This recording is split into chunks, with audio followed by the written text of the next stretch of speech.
Oh yes. Hello. I'm Megatron, and you're listening to Altered Geek Unlimited. Excellent. Yes. This week on Altered Geek, we journey into episode 100. And also we talk hoverboards, Deadpool, TV show revivals, Windows 10, and Q&A time. All this and more on Altered Geek Unlimited.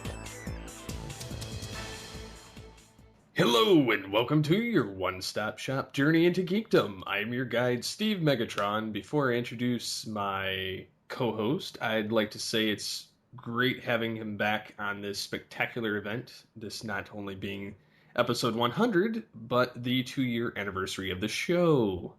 Welcome back, sir. Hi. I just want to start right off the top. This is why I asked you what number the last one I was on, which I think we said was 98.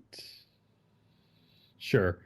Yeah, we'll go with that. It was 97 or 98 that I was on, and I just want to apologize for anyone that was listening to that episode. I was a very poor co-host on that one because I was an idiot, and I just want to apologize for that up front to anyone that listened to it and didn't care for me on that episode. So I think people are more so not caring for me, but in that episode, if you remember in that episode, I made the dumb decision to mess with my phone right before we sat down to record.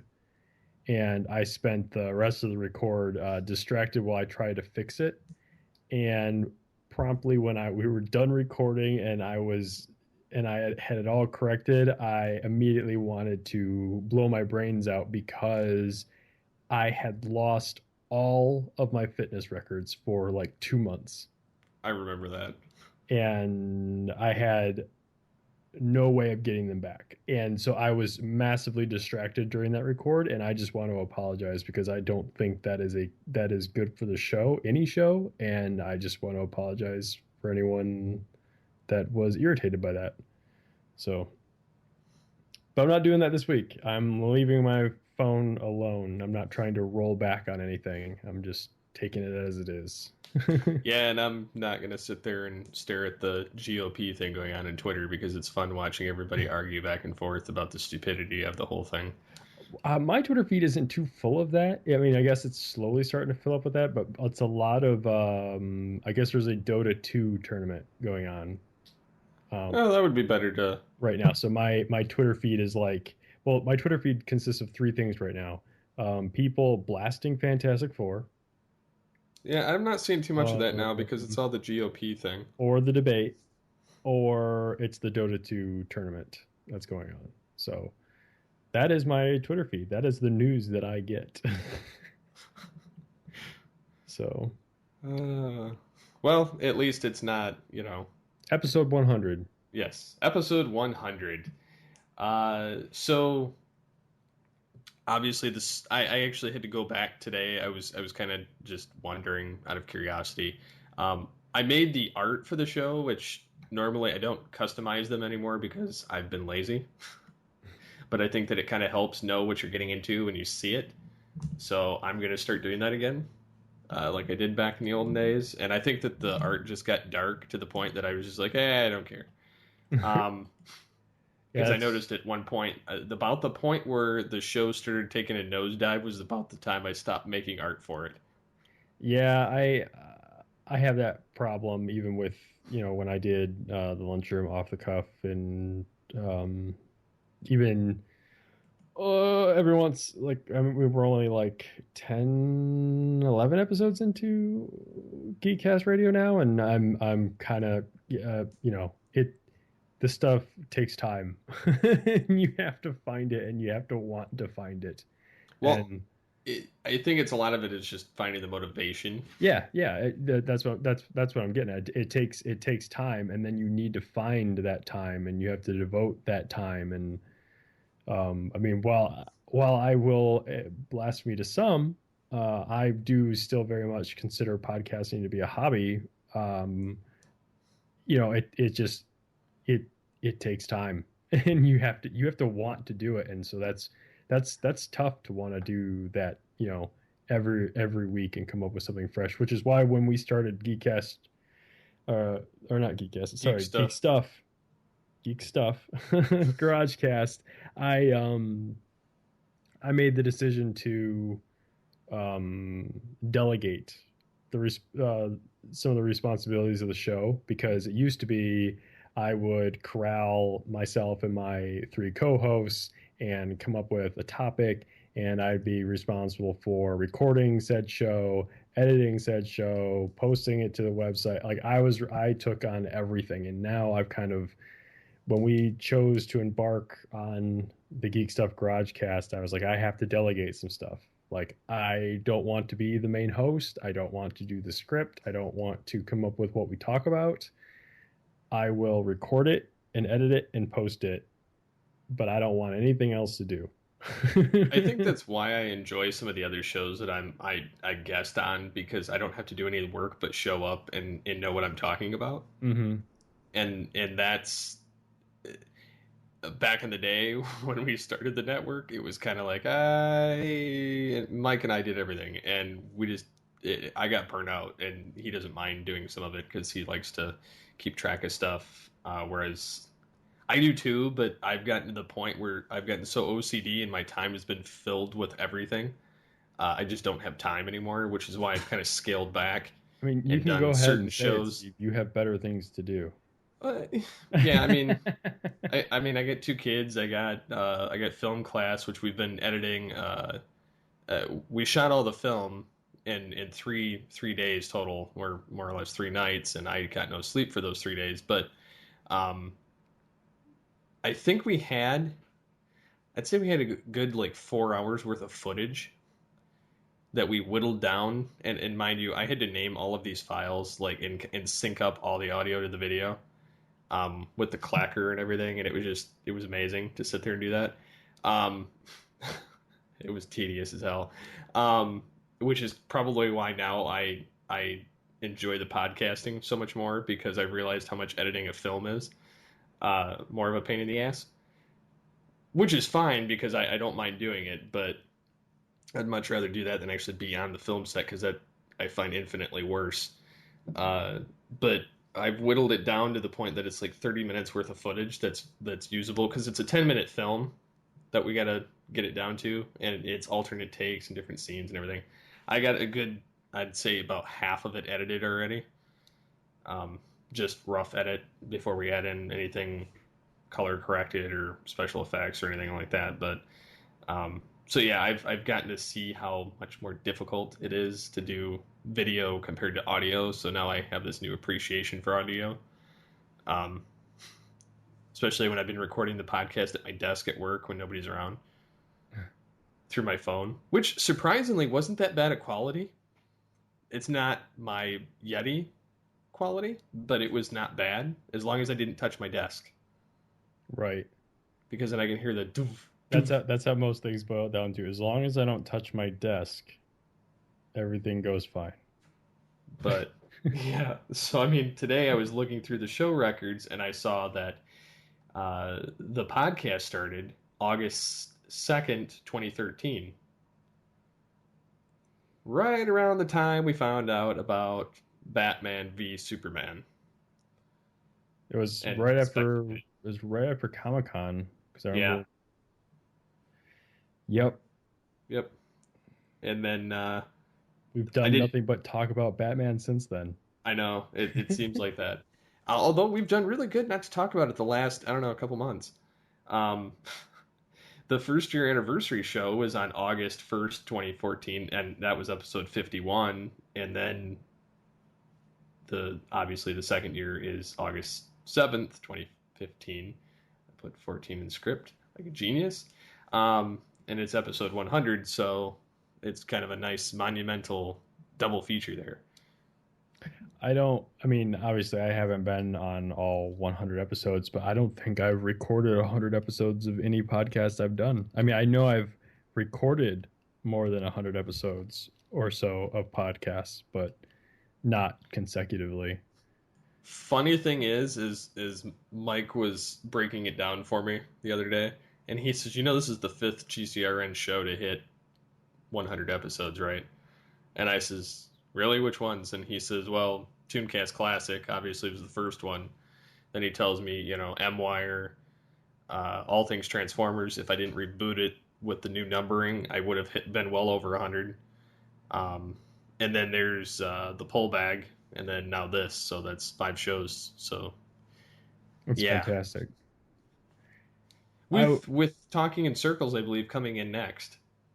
I was really happy to collaborate with you on this to move. I mean, it's because Altered Geeks started as a YouTube project or a video project. And then it kind of never really took off. And I always kind of wanted you to have a soapbox for your opinions. And so I remember like having the conversations with you about making this a podcast for you. So, do you regret doing that? No, actually, I do not. I really enjoy the being able to just BS and kind of talk about whatever happens to pop up, because I sit here on social media all day and I follow everything that I like, and so I have like.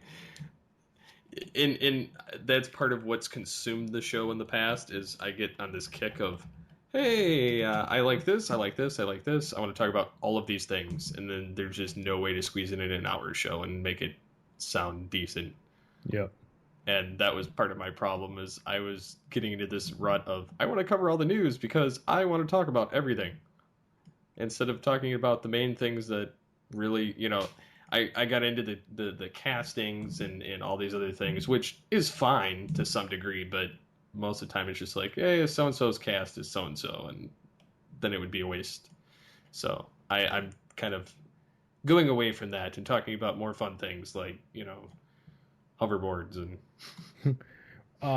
stuff like that. Before I gave up on Off the Cuff, we made it to 66. That's an accomplishment. Well, 66 properly numbered episodes, and then it's 66, 7, 8.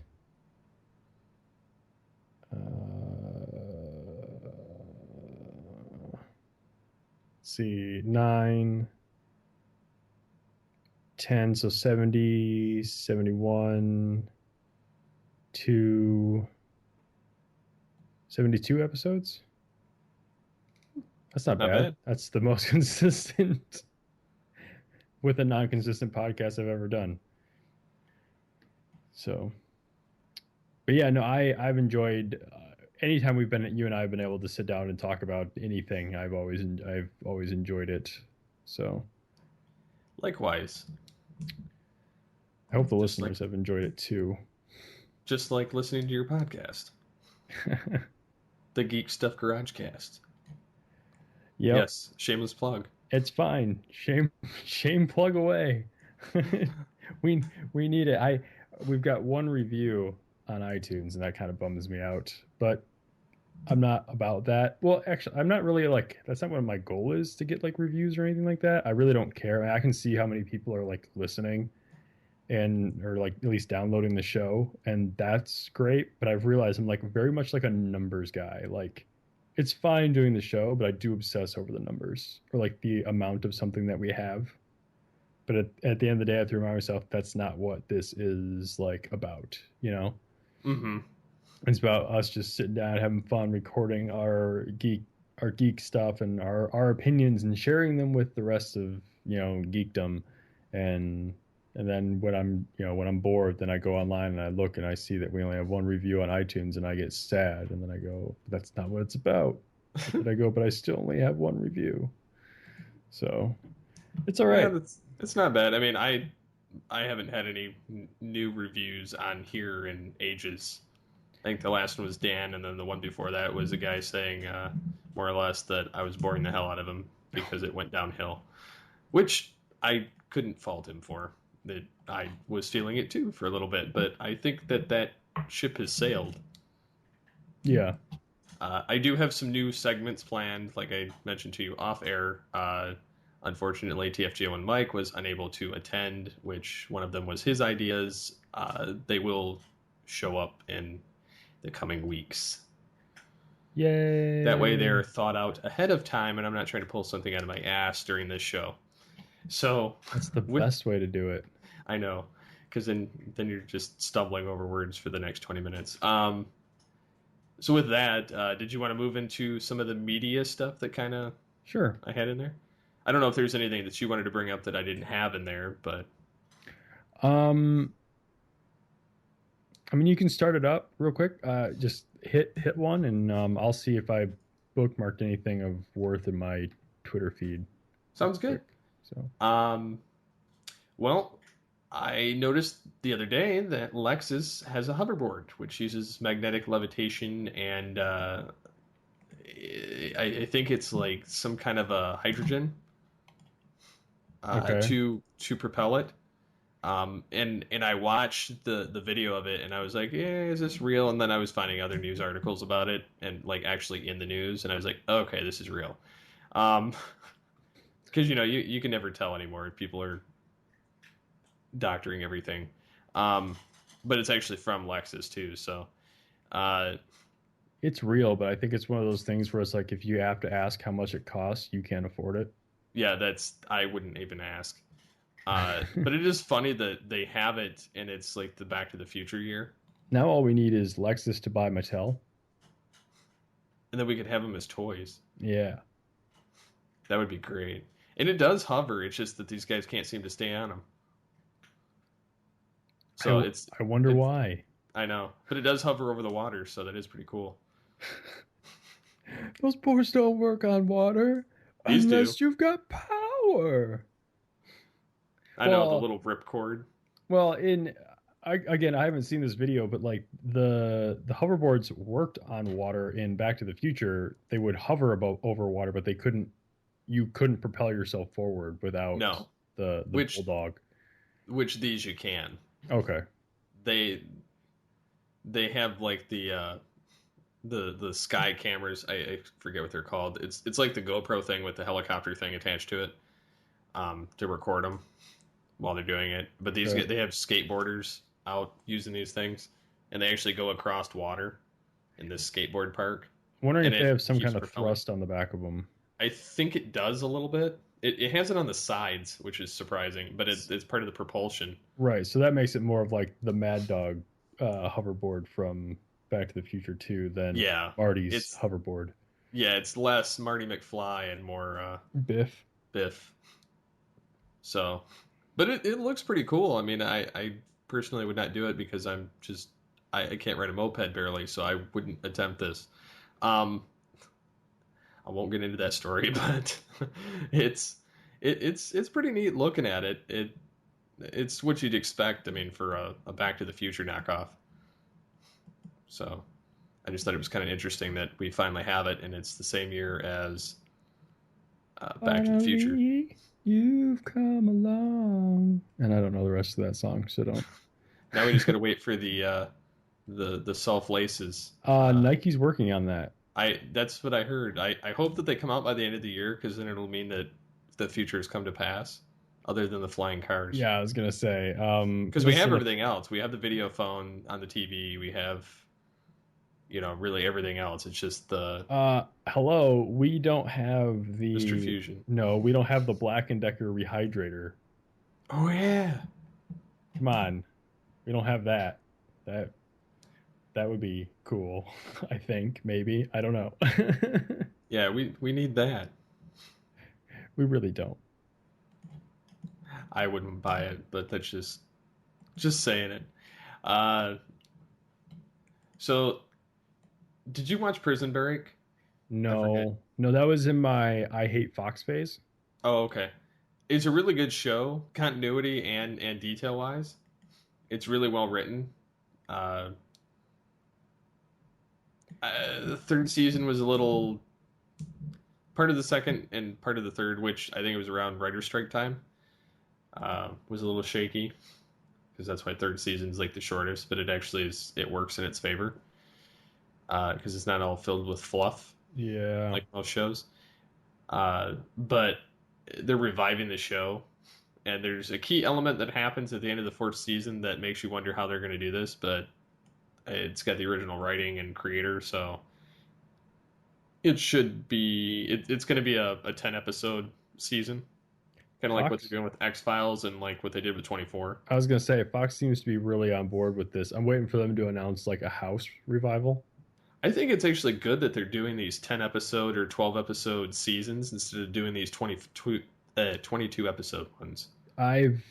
Since for 100 episodes now, I've championed the cable model of television programming, which is 10 to 15 episodes and done for a season. I am tired of these 22 episode seasons. Well, I think with the amount of content we get nowadays, I think none of us really have the patience for it. I'd be fine with 13 episodes a season and that's it. I shouldn't really for anything. I can't say for anything because I feel like I'm watching. My wife and I are watching Parks and Rec, and I really like that show. So every once in a while on Netflix, I'll be like, okay, how many episodes is this season? And a couple of them are like 15 episodes, and I'm like, oh, and a couple of other ones are like 22, and I'm like, yay! But for like drama and storytelling, like to tell an arc, those need to be between 10 and 15. But like a sitcom that's actually pretty good. I totally agree. I feel like those ones can go year round as far as I'm concerned if they can maintain the production. But just stuff that isn't really telling a story, that's fine. Plus, if you think about it, a 45-minute drama is at 15 episodes is kind of like 22 23 episodes of a 22-minute sitcom. Yeah, so those it works out. Yeah, you're not wasting any extra time. You're still getting to see the same amount of content. Exactly. Never thought of it that way, actually. It makes great sense.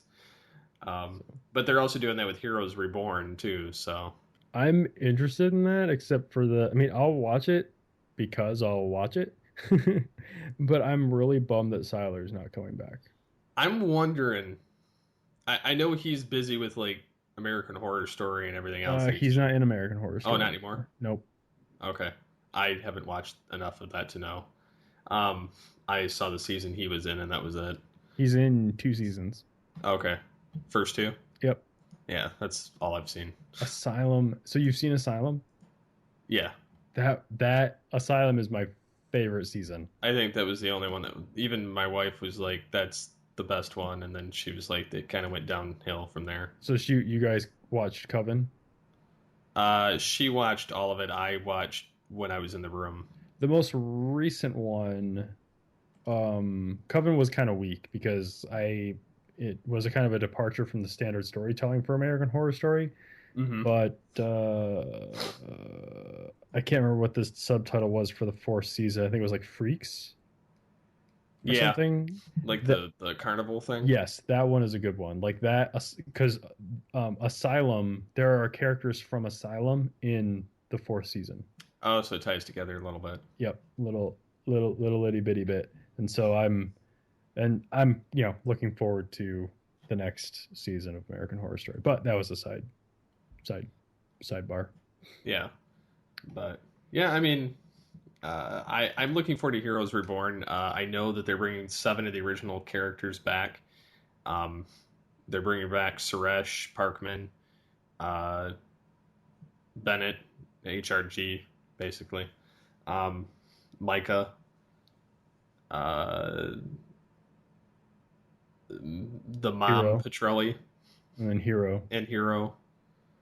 See, yeah, I think that's it. But they've stated that Micah, Suresh, and Parkman are going to have a limited amount of time. They're going to be like a minimal amount in the miniseries, and they didn't state one way or the other on Petrelli. And then HRG is going to be basically like the main guy in the whole series because it's his mission essentially, and then Hero's going to be basically Hero, but he's going to be kind of training the new generation. See, none of those characters interest me. It was always about for me. It was always about Siler. I liked Siler, and then I hated what they did to him and Peter Petrelli in season 3, and kind of neutered them for season 4. Both of them. Yeah. And I think that.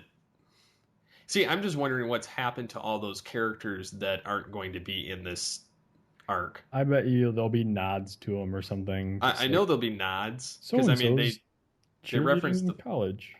Well, they referenced the footage to Claire Bennett when she jumps off the thing in the end of season 4, at the beginning of because they've got an online app, Heroes Reborn something, and it's like a bridge between Heroes and Heroes Reborn. Okay. But it takes place just before Heroes Reborn. So it follows this brother and sister, and the sister's got powers, and you get to meet Micah, and you get to see the nod to HRG and Suresh, and that's about it. But they're like little 5-minute episodes. It's not the Mexican brother and sister, is it? With the sister that would like cause like death? No. Oh God, I hated those characters. Didn't they die in the show? I don't even remember. We're rewatching the show right now, so I mean I can't remember either, but I hated those characters while I'm watching season 2. At a certain point, it became that series was if Siler isn't on screen, I'm not paying attention. I liked Petrelli, but I only liked him because he had all the powers. I didn't like him per se. I just liked all of his powers that he'd absorbed just through walking past people. My issue with that was it was like Smallville. You never got the payoff.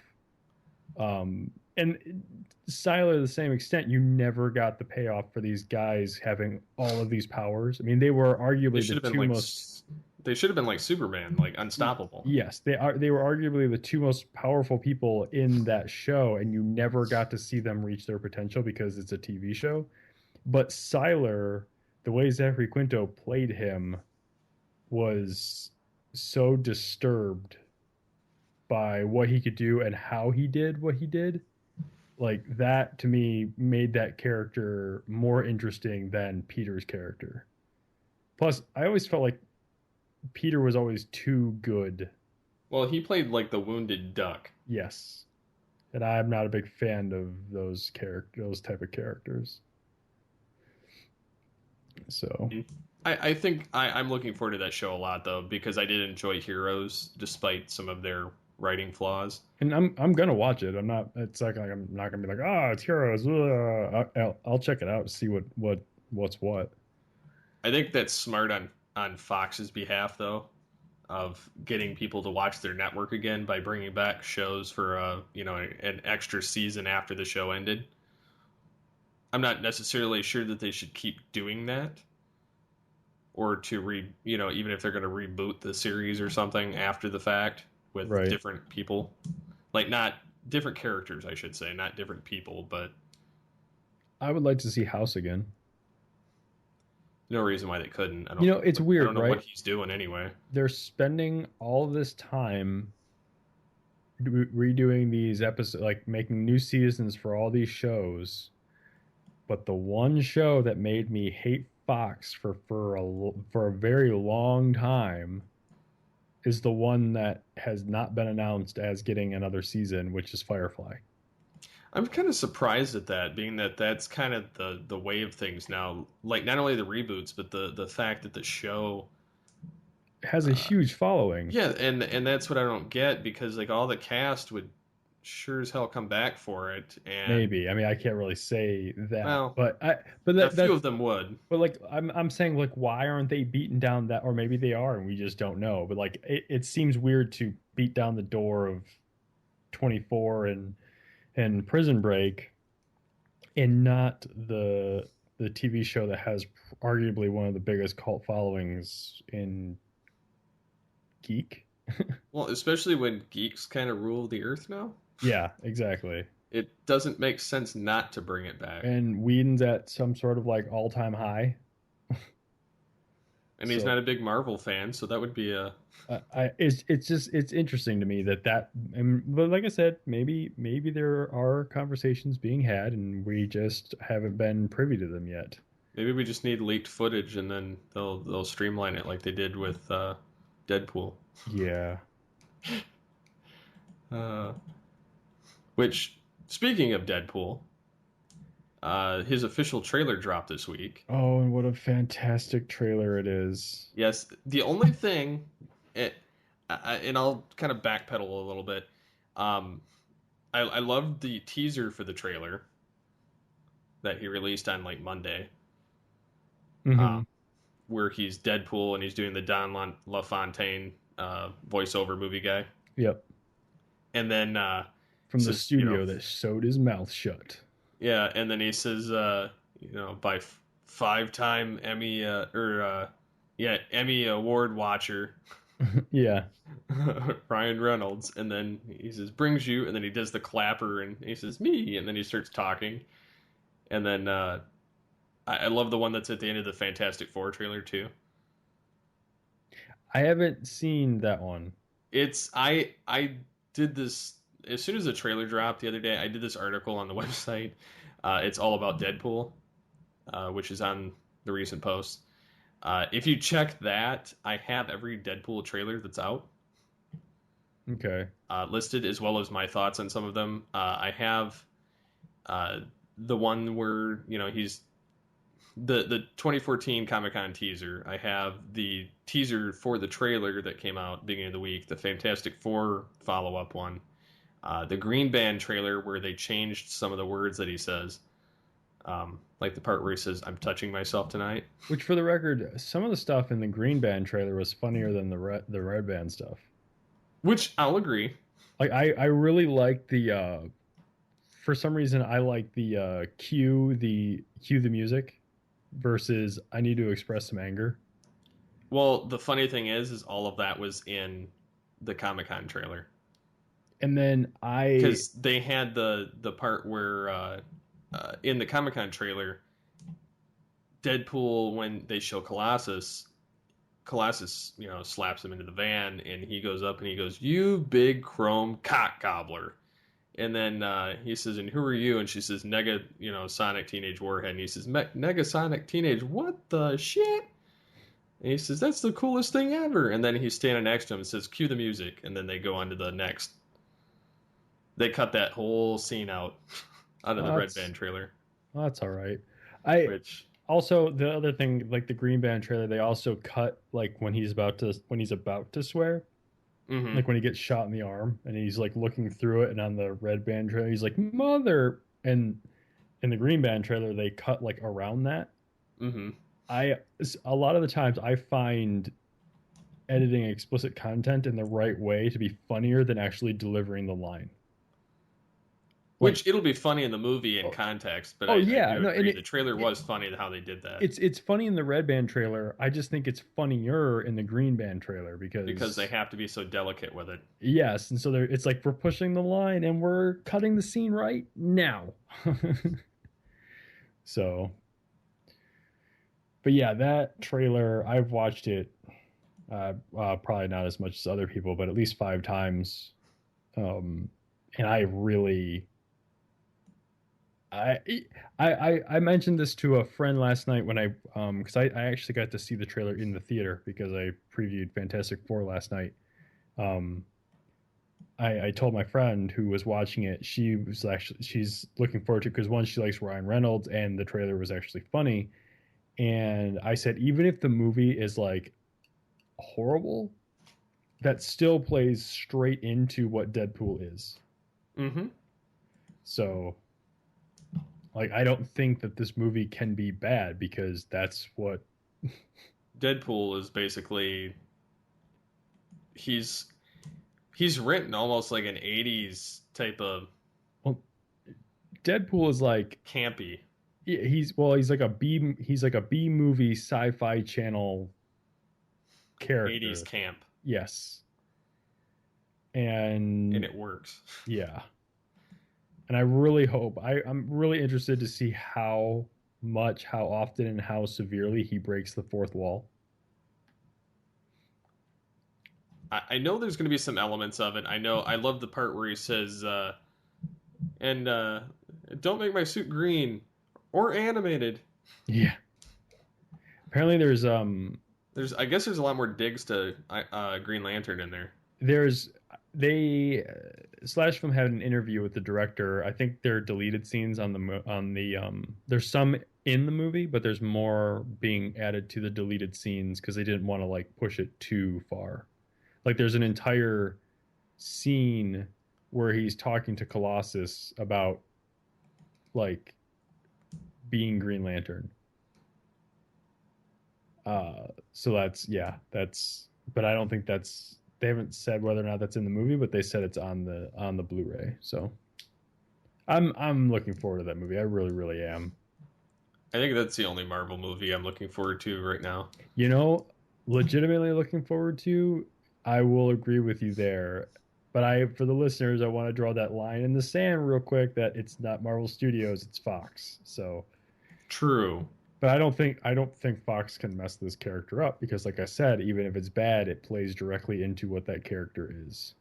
See, I'm not looking forward to Apocalypse, but I'm looking forward to Deadpool. I'm interested in Apocalypse. I'm interested, but I don't honestly care at this point. I'm interested because I wish it was Age of Apocalypse, but it's not Age of Apocalypse. So that's because we got a bunch of movies that were Age of.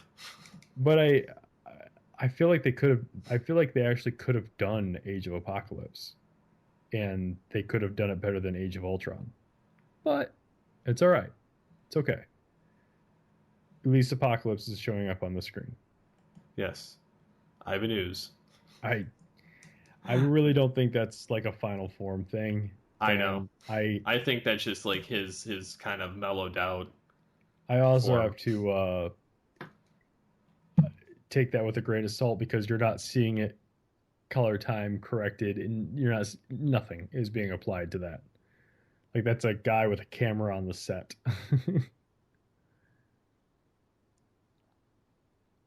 But yes, I think the joke is funny. The Ivan Ooze joke is funny.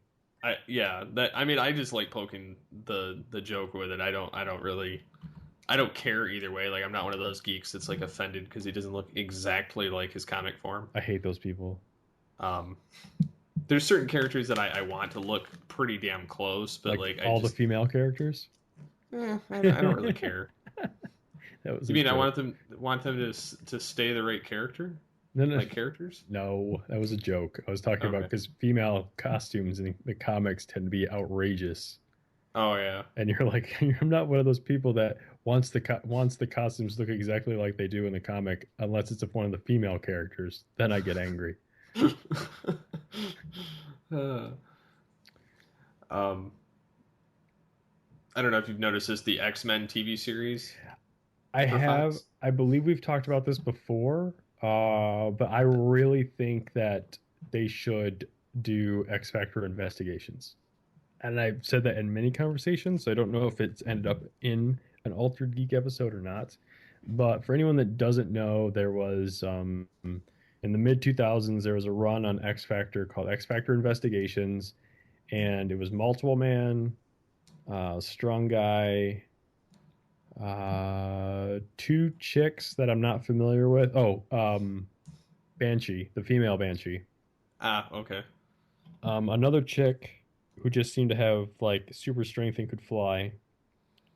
And I believe there was a third male character in the book, but they ran a detective agency in New York. And they catered primarily to mutant cases. But that's not the show, like, that's what the thing was, but the comic never really delved into that, like, at all. It ended up being like a real world version, like MTV's Real World, but with X-Men characters. Like all living in this apartment in New York, trying to do this job. And it had the humor, and it had like there's some really it gets kind of dark a little bit later in the series, because for those that don't know, Multiple Man, when he gets hit, he makes a duplicate of himself, and when he absorbs said duplicate, he gains all of their knowledge as well. And at some point before this book was written, he made a bunch of duplicates of himself and sent them out into the world. Huh. And so he spends something happens. I don't really remember what it is because it's been over 10 years since I've read the book.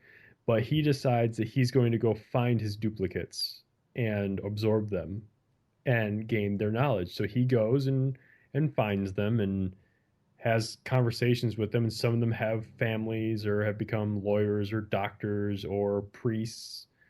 And he basically sits down and kind of evaluates whether or not he's going to destroy this What life. they've become. Yeah, that what they've become by absorbing them back into him. Because once he does that, they no longer exist. Like, you can't get that same clone back out of him.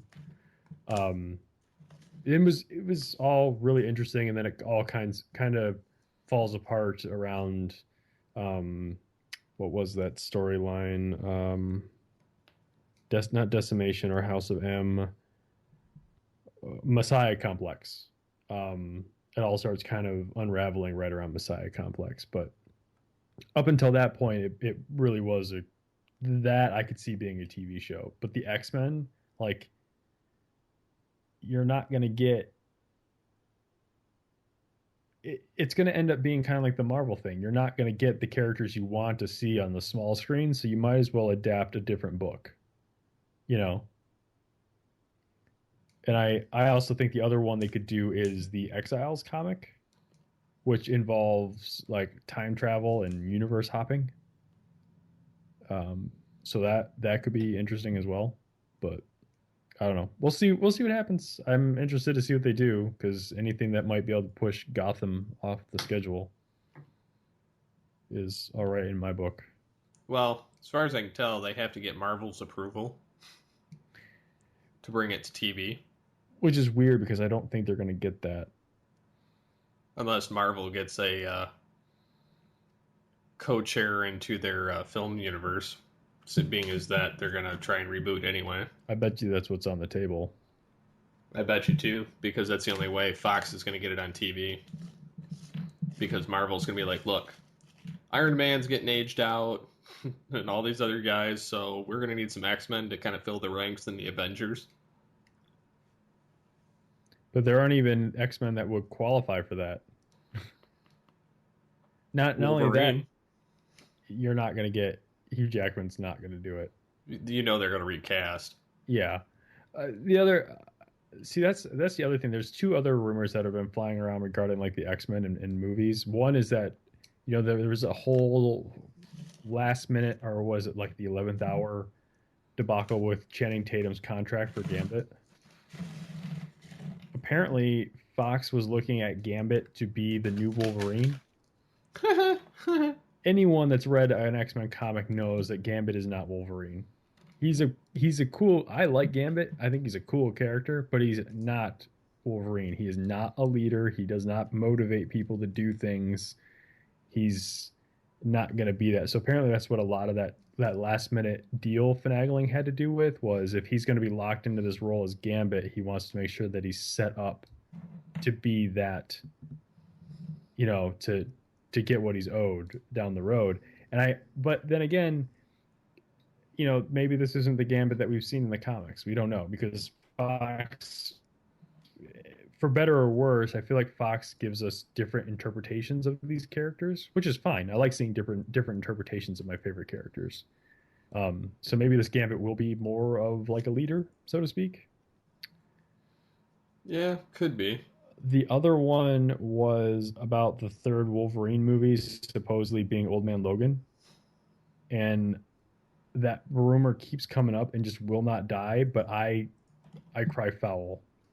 Like, I can't imagine Fox would even try to touch that one without working with Marvel Studios.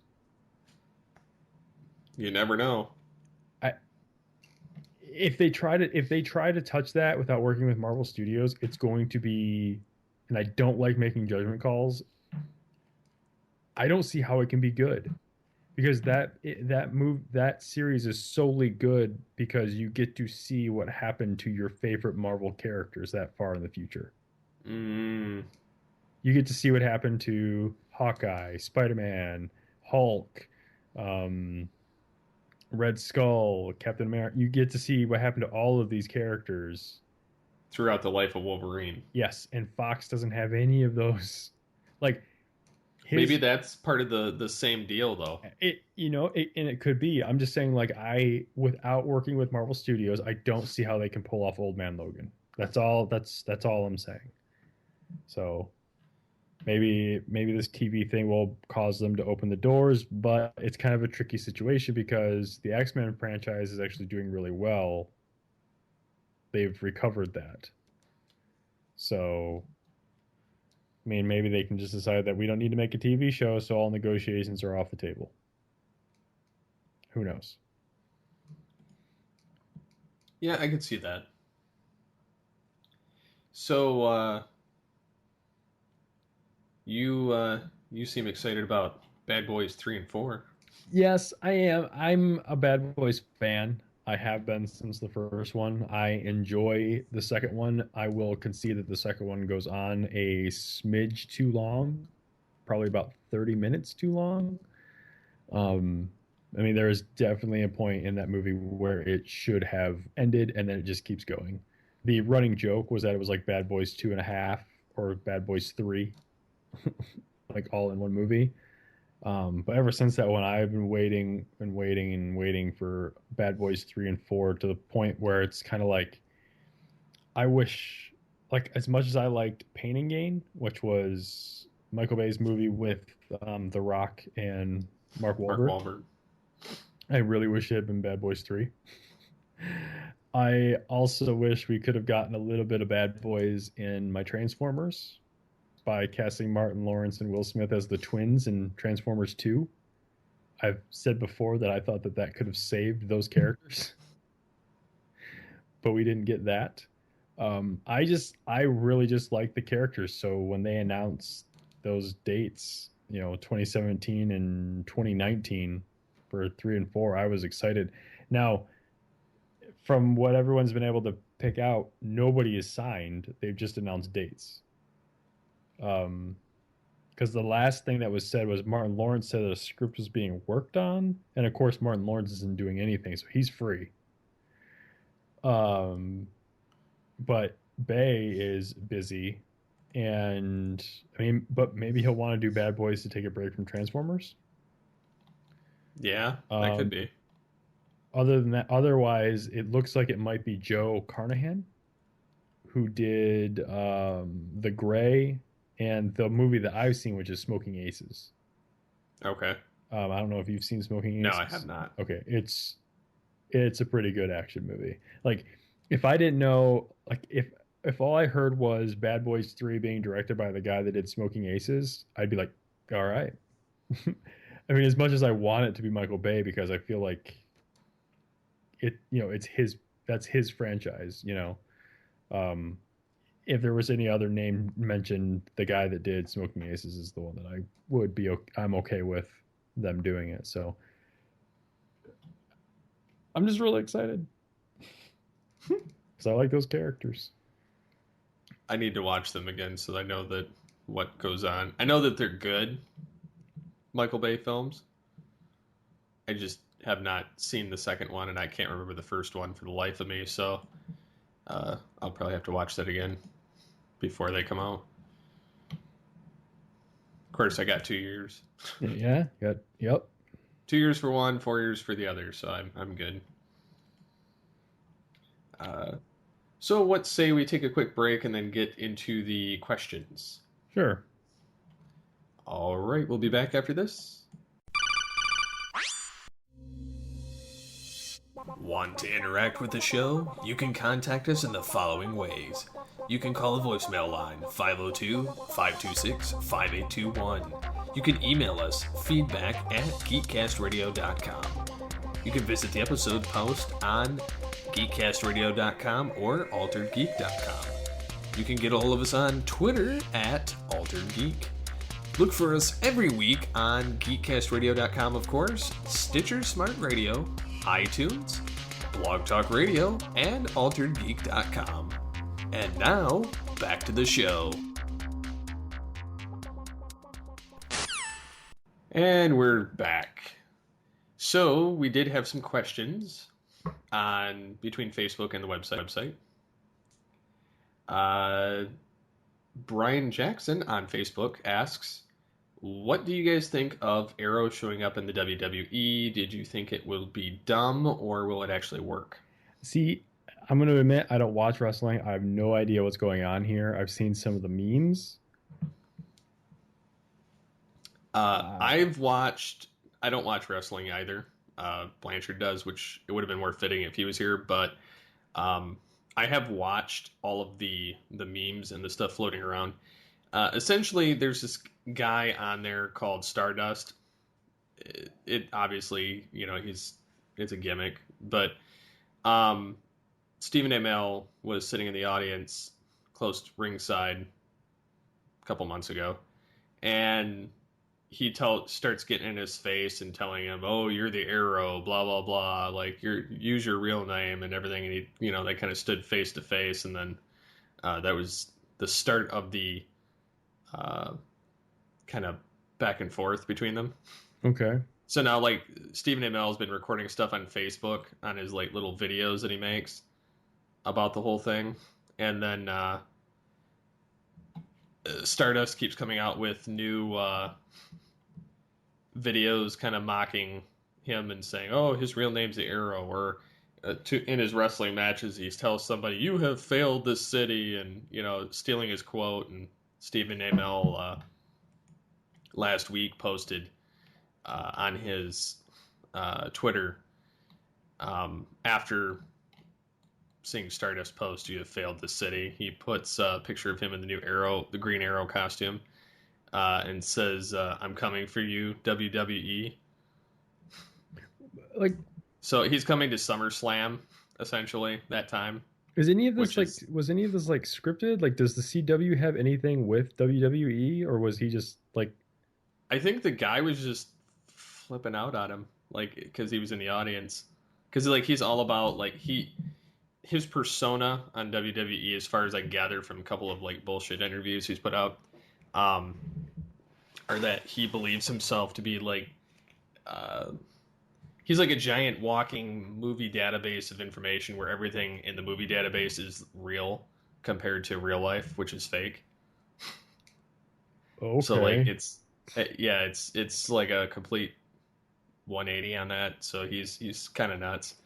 Every time he shows up, like I can't stand listening to him, but I'm enthused about the idea of Amell, and I guess that they've done this before with other actors, having Stephen Amell kind of or not Stephen Amell personally, but like other actors jump into the WWE to kind of fight, and then they make sure that they've got backup so they don't get hurt for their regular show. But so they're thinking that they're gonna make this happen at like SummerSlam. I don't know. Blanchard will know more about it, but I think it'll be funny if he shows up in the Green Arrow costume, because it'll be not only a publicity stunt for CW, but it also gives WWE their ratings. I don't know if this was planned. I'm assuming so. If not, it's a really good ploy between the two. But I think it's funny nonetheless. It's funny. It's just like I used to watch wrestling all the time, like 15 years ago. Like, I watched it when there was WCW and NWO. Nope. I watched it for a year. I think it was like a year or two. I was watching it, and I stopped watching it when they did that. We're going to do the draft. Do you remember that? Okay. Like in the early 2000s, they were like, we're going to do a draft, and certain stars are going to be on Raw, and certain stars are going to be on SmackDown.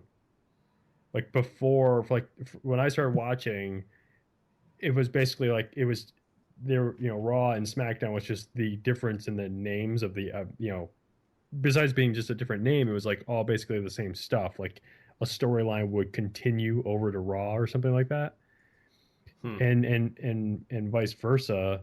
But at a certain point, they decided to do this weird thing, and they were like, we're gonna hold a draft, and we're gonna like these wrestlers are only gonna be on Raw, and these wrestlers are only gonna be on SmackDown, and they'll meet in like they'll only come together for like WrestleMania. So it's like if you like I liked watching 2 nights a week of wrestling because I got to see like Triple H and The Rock and stuff like that on both shows. But then it was like, no, only one show has one or the other. Like, you don't get a double dose of these people. So I was like, this is just dumb now because I don't know what's going. So that's when I stopped.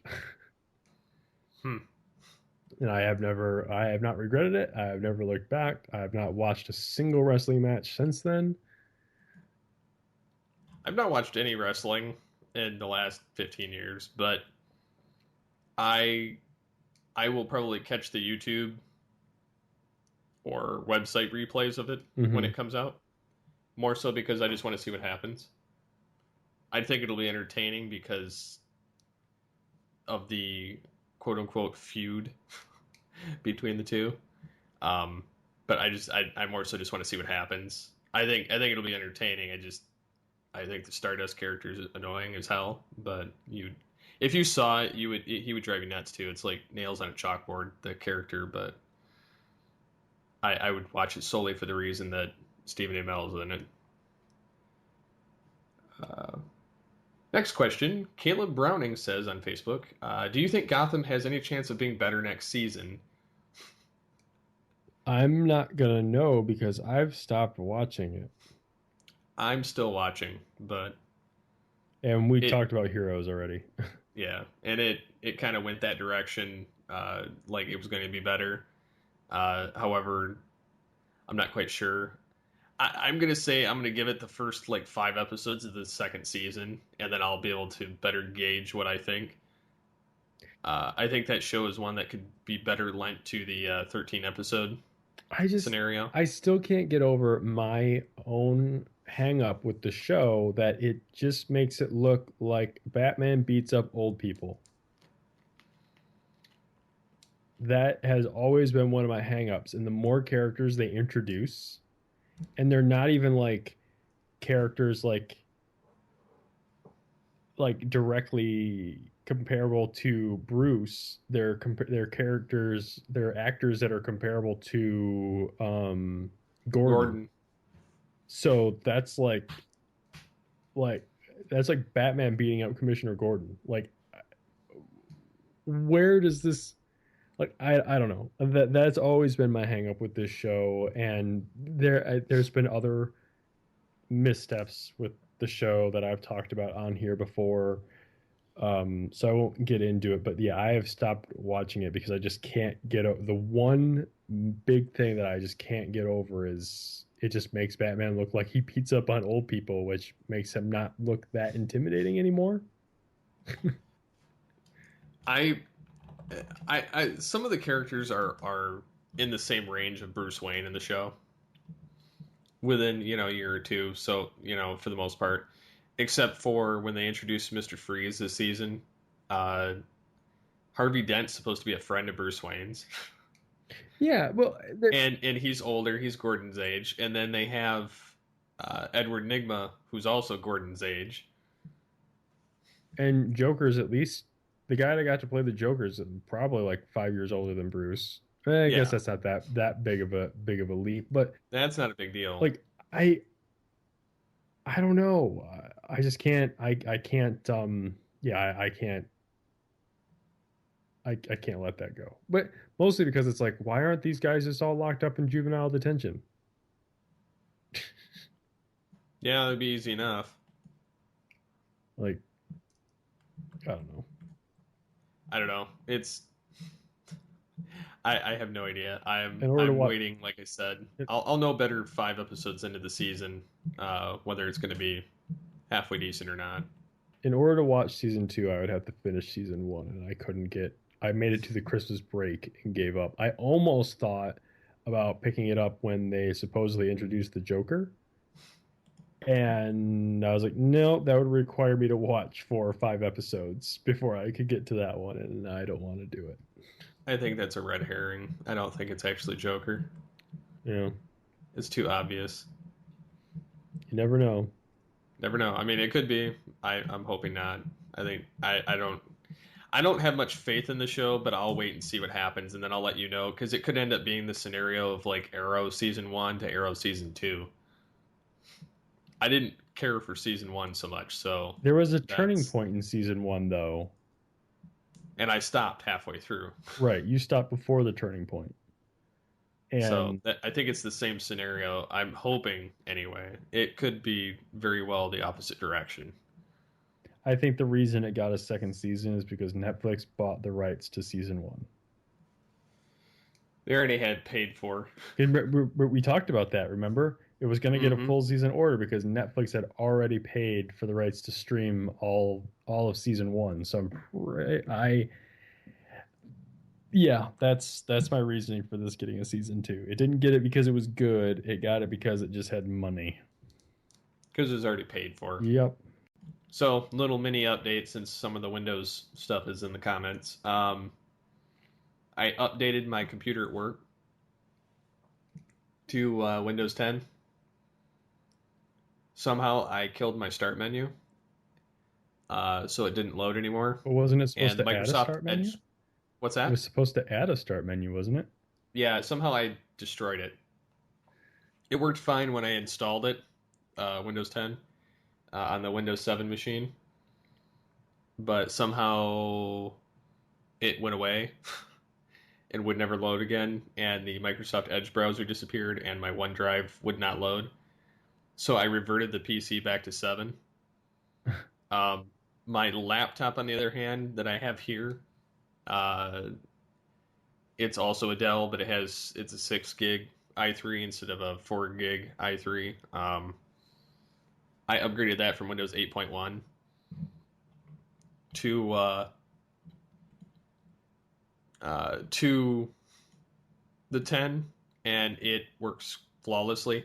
The only thing I will mention is if you have a laptop, be aware of this. It will do this. The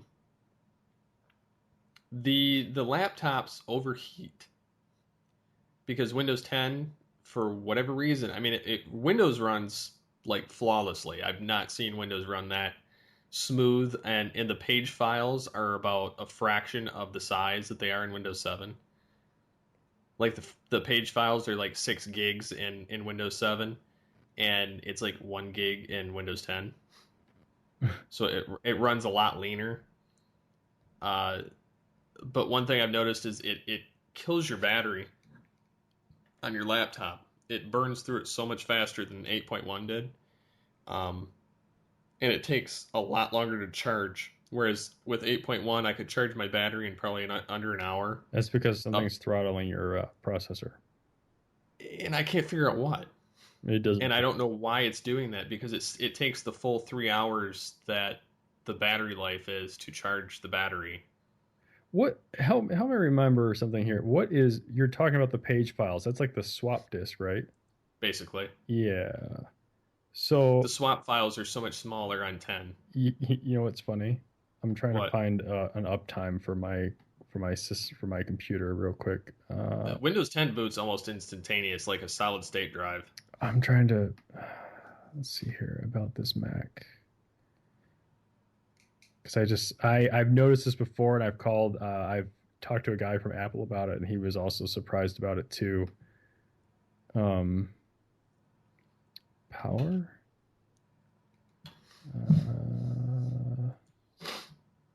Uptime. Oh crap, I can't find it. But I know my computer's been on for at least a week, if not 2 or more. And my swap files, I have 0 bytes. Huh. It's because I have 16 gigs of RAM. Oh. So everything I do just gets stored in the RAM. I have 3.5 gigs of cached files in system RAM. And then I'm using another 6 just for various things. I have my swap file, my page file, in my Windows 7 at home for virtual memory is 12 gigs. I don't know why. I think it's all the shit I run, but my RAM is 8 gigs. So Did I mention this trick to you? With the swap file, you can in the virtual memory when you're. I got this from the screensavers way back in like 2000. Um, when you're setting up a brand new computer with a brand new hard drive, you make a partition that is twice the size. You make your first partition twice the size of what the actual RAM is in your computer. okay, And you make that your swap file. that's interesting. Because the ARM doesn't have to go as far to find the information. Oh, I'll have to try that next time I reformat. I don't know if that's like if that even still works that way, but that's I remember when I had a Windows computer, that's one of the things that I did. So I've never thought to do that. it's one of the little tricks that I mean I can't do that with this. On Mac. Yeah. So Yeah. But Macs just, they don't need all that mess that Windows holds. they might, I don't know. I don't know. Disk reads in out in yeah. Disk reads in 200,000, disk reads out 43,000. Oh well. Oh, well. And interesting. Yeah, because I heard you say that cached file stuff, and I was like, I think that's what he means by swap files. Yeah, they used to call them swap files. They call them page files in newer Windows. I don't know. So, anyways, you're enjoying Windows 10? At home? I haven't gotten the notification of my Windows 7 tower to try yet. I know that within the first 30 days, if it doesn't work for you, you can revert. But after the 30 days, you're kind of SOL. You'd have to reformat. Do you know how much space it takes up?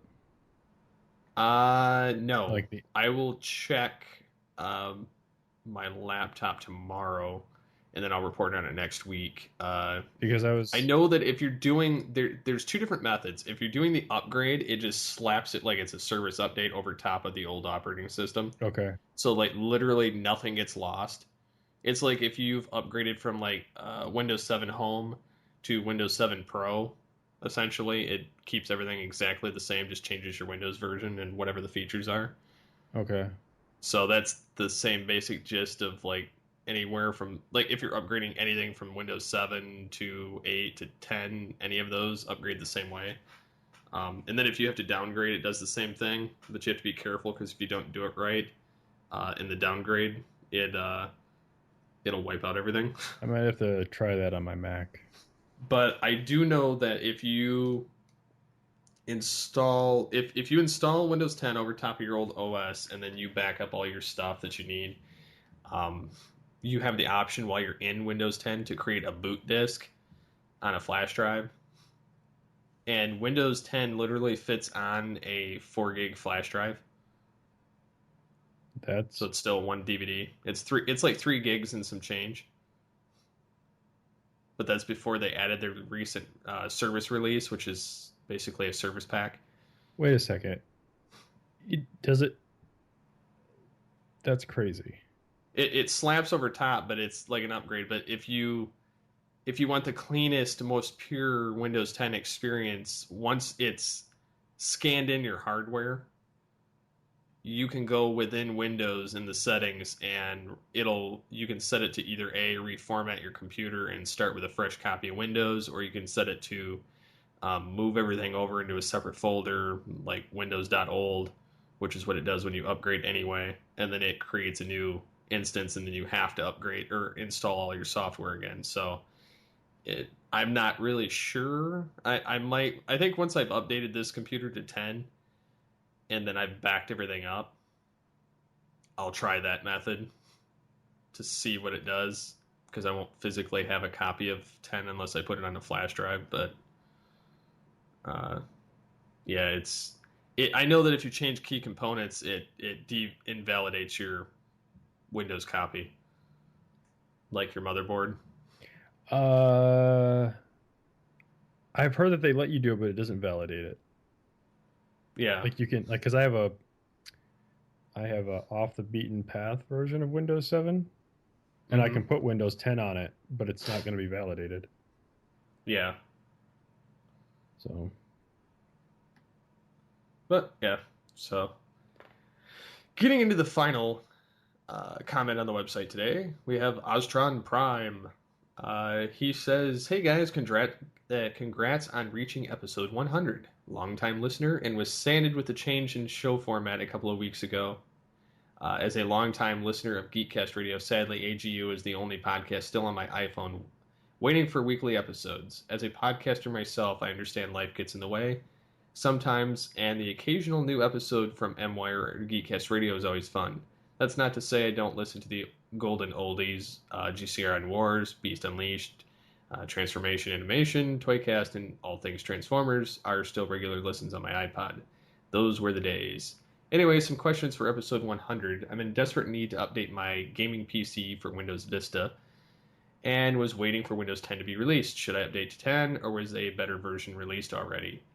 I hope all you guys are available for this one. It's always fun listen when the mics, Kevin and yourself, Steve, are on and talking about subjects you love. Apologies to those I've forgotten. Enjoy episode 100, guys. Longtime listener, Brad." having no experience with Windows 10, but knowing that Vista is horrible, I would at least try to get to 7. Honestly, I would stick with 7. It, if you're on 7, there's really not an incentive to move up, Yeah, 7's kind of like Windows XP. basically. It's like the new XP, but it's so flawless you don't even see a blue screen. Like, I've never had an issue with 7. Maybe once, but it's so perfect that it self-installs everything, is compatible with everything.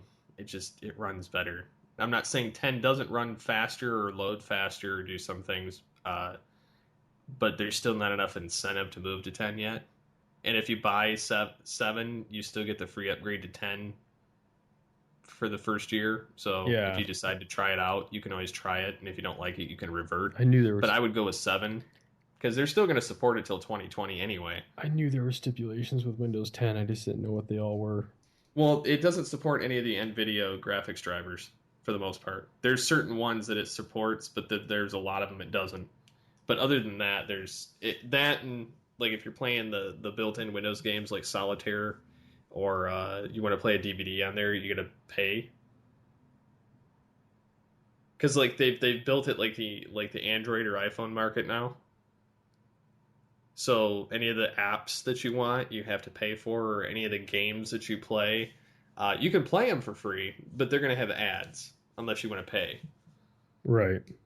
So they're giving Windows updates. They're giving Windows itself away for free to 7 and 8 and 8.1 users, kind of like in the vein of Apple and Android giving away But updates to their OS. see, but I don't have a single ad in my operating system. No, and Windows 10 does. I don't get that. And there's a hidden feature built into Windows 10, which I've been reading about everything over the past week. And just like the battery issue, there's another thing I found out. With the Windows Update, you can't shut it off. You can defer the update till later, but you can't shut it off. It also has the ability that if there's a certain critical update, it can reboot after it updates, no matter what the hell you're doing. There's no way to defer that either. And there's also a feature that you have to disable manually that if you get a Windows update, basically what it can do is it can take that update and it can help distribute it to other people waiting for that update. So it takes the load off Microsoft servers and kind of turns to like a peer-to-peer type thing where it uses your bandwidth. You can turn it off, but it's on by default. Just a couple of little hidden things. So like I said, I would stick with 7. There's no hidden agenda built into it. It's what it is. Unless you like being on the bleeding edge and playing Yes. with stuff. which if you're on Vista, I did it just you probably don't. Yeah, I know that all my software is still compatible with it, so that I have going for me. But I don't. I think 7 would be more sufficient. If you're going to do a gaming PC, I would make sure you get at least an i5. I have an i3, and it's kind of a little bit slow. And I'm playing Battlefield with my brothers and my dad sometimes. That's probably the most graphic intense game I have on this PC. And I have 8 gigs of RAM. Honestly, that'd probably do you fine too. I have an i3 in here, and it works fine. I have probably a 5-year-old GeForce card, and it's got like 640 megabytes of RAM, and they sell 4 gig cards now. So you could probably do with a 2 gig card easily. I'll try and put together a better, more comprehensive thing where I basically build a PC and then I have it as like an image on the episode post for next week as well. But I would definitely go with Windows 7. I would get at least 8 gigs of RAM. I'd get an i5 and like at least a 2 gig GeForce card and a solid state drive or a hybrid drive at least, so that Windows is on the hybrid part and your game's on the other part. See, I can't do the build your computer thing. Like I just don't know what it is. Like I always go overboard because I can't build a starting spot. Like I would rather put in the upfront cost for something that's going to last me probably about as long as a console will, rather than put together something and then have to, like, because I know I would tinker the ever loving out of it. Well, see, what I like to do is I butcher my old systems. Like my Blu-ray player, or not Blu-ray player, DVD burner, I take from my old system. My hard drives I take from my old system. And I move all of that over. My RAM I typically take to a computer shop because you can trade it in more often than not, your old RAM, and get new RAM.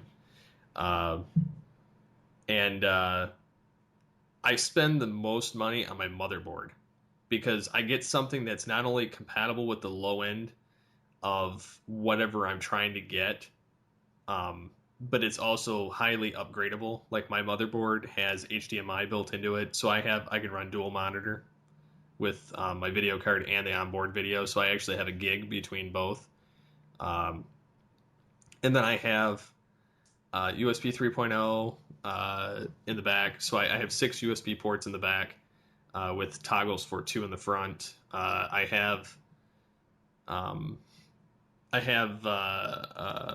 It's got, you know, the Ethernet, the Wi-Fi built in. I've got it so that I can get an i3 or I can go to an i7. I can get up to 32 gigs of RAM. It's you know, the SATA, and I can get and this is like a you know, kind of a smaller. It's like a mini ATX or a micro ATX or something like that. I can't remember the technical term, but I spend the most on my motherboard. I spend like $150 on it, and then I get my processor for about 120, and then I kind of nickel dime little stuff from there on out. So I definitely would spend the most on the motherboard if you're going to go that route. If you're not going to go that route, I would look for whatever the minimum requirements are of whatever you're trying to play, and go like one notch above it if you want to be at least in that realm, because you don't want to be the bare minimum of whatever your game is, because it's going to run like crap. Right. So, but yeah. Something interesting here. I just wanted to look into the AMD processor that I told you about at my wedding. Yes. To see if they had improved them at all. And I don't know when Newegg started doing this or if they've always done this and I've never noticed it. But I just went to the processor and then I went down to the, like, it's like, you may be interested in these things. They basically priced out, like I just said I wanted this processor, and they went through and priced out a case, RAM, motherboard, hard drive, and power supply, and said if you get all this stuff, you can build a computer, and it's like a cart ready to go. And it's not bad stuff either. It's 16 gigs of RAM, a 1 terabyte hard drive, a 120 gig solid state drive, the case, the power supply, motherboard, and the processor that I picked out, and it's like $500. That's actually a really good deal. I mean, there's no graphics card, but the chip that I was telling you about has the integrated card in it is the ATI. Yeah, it's an ATI integrated graphics thing that uses the, like integrated cards do. They'll use the RAM that you have available to make them run, but that's not bad. I think next time I find myself with a little bit of money, I might try this again. I will say I'm very biased towards Intel, but that's because I've always had Intel. I was up there like Intel, Nvidia, and stuff like that right up until this console generation, when ATI and AMD took over both systems. And when the way I see it, I don't know if this is how it works, but the way I see it is if that's where games are being developed for, then that's, they're going to run optimally on that hardware in a computer as well. I mean, but the other way to look at it is if you have a nice NVIDIA card or an Intel card, you can brute force anything, right? You can everything will run on everything. It's just, how much is it optimized for it? How much are you, how much overhead are you using to make it run on said thing? It's not, the end all be all. Plus I like they say that the integrated graphics card is a Radeon in these AMD cards versus Intel's integrated graphics are not that great. So that's the only reason I was looking at these. Plus, this one's a quad core versus that tri. The one that I told you about 2 years ago was only a 3-core processor. Yeah, and this one's a quad core with 4 gigahertz. So I don't know. But yeah, I just found that. So I always have such a hard time when it comes to building a computer because one, I don't really need it, and I know I'll never stop tinkering with it. Yeah, I constantly tweak my machine. It's never I'm never done. It's just and I can't do that. It's like crack to me. My wife will probably end up divorcing me if I ended up getting one of those because I'll spend so much time trying to fix it rather than working on my marriage. I luckily can upgrade every now and again. Thankfully, the recent build was due to my wife being nice. The DVD burner that's in it, I actually bought 6 years ago. I'm surprised it still works. It's a combo drive, but in one of the hard drives is old. I bought that probably 4 years ago, maybe 5. I don't know. And then the other one's like maybe 2 years old. A lot of the stuff in the machine's like 2 years old, but it still runs pretty much everything I want, and it's an i3, 8 gigs of RAM, and then I have a 6-year-old video card, and it still runs everything. So yeah, well, my MacBook's no slouch either. Like I have a Windows partition. If there's something I want to play, I'll just go over there and play it. Like I have not had any problems playing something. So, and it's like out of sight, out of mind until I want to use it. So it's not like I'm constantly tinkering with it. That's not a bad thing, though. Nope.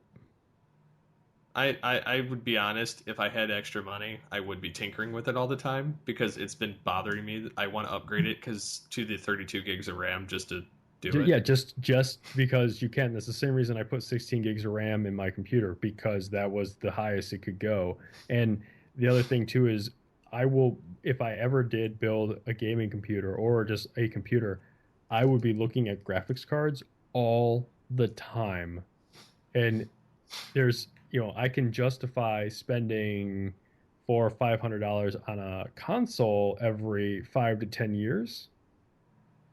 But graphics cards, like good ones, outpace and cost sometimes just as much, if not more, than a console. And it's like, I know that I would fall down that hole. and I'm just like trying to like keep myself away from it. Oh yeah, He, like, I want to do the solid state, and I want to get the 32 gigs of RAM just because. need to do Computer Builder Anonymous. Yeah, and then have somebody fund us. Yeah. That would be horrible. So yeah, thank you again, and glad you enjoyed the show. Sorry about the format change. It's not going to be a constant thing, but I may occasionally do solo episodes, just depending. Yeah, I think it'll kind of stick close to this format. Like I said, there are a couple other different segments that may come up at some point. Just not quite yet. Just want to make sure that it's all planned out ahead of time. But yeah. Thanks again for listening, everybody. Thank you for joining us for the 100th episode, 2-year anniversary show. Before we close out the show, is there anything you'd like to promote? Just another shameless plug for my new podcast, new-ish podcast, Geek Stuff Garagecast. You can find us at geekstuffgaragecast.com. That's our website. You can find all the episodes there and comment on them if you'd like. You can also find us in iTunes at Geek Stuff Garagecast. We are on Stitcher, although I don't know how to use that stupid thing. It's a pain. I can't seem to log in properly on any browser on my computer. To Stitcher? Yeah. Are you saying like Stitcher itself or like their partner channel? Yeah, the partner channel. Like I can't. Their partner channel's a pain in the ass. I can't. It's not laid out right. I can't even get in to like look at my settings or like how my podcast is. Like I can't look at anything. It works 50% of the time, so don't worry about it. And 100% of that time, it's crap.